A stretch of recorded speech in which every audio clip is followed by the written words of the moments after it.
आपा ज़ुबैदा पाकिस्तान मुस्लिम लीग नून रावलपिंडी की पुरानी और देरीना वर्कर हैं सबसे ज़्यादा। तो ये बारहा इस बात पर इंसिस्ट करती हैं कि ये मियां मोहम्मद नवाज़ शरीफ से मुलाकात करना चाहती हैं, उनसे मिलना चाहती हैं। पुरानी कारकुन हैं, इनकी ख्वाहिश है।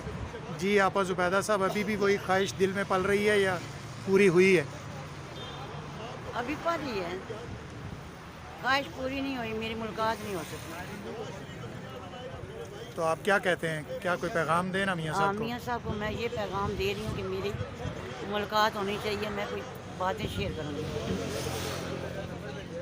तो कैसे मुलाकात होगी? आप कैसे नहीं वो पुरजोर अपील करें ना आप अपनी अपील तरफ मैं से। कर रही हूँ ना कि मेरी मुलाकात कर मियाँ मोहम्मद नवाज शरीफ मेरी मुलाकात का टाइम दें, ताकि मैंने मुलाकात करनी है और मैंने कोई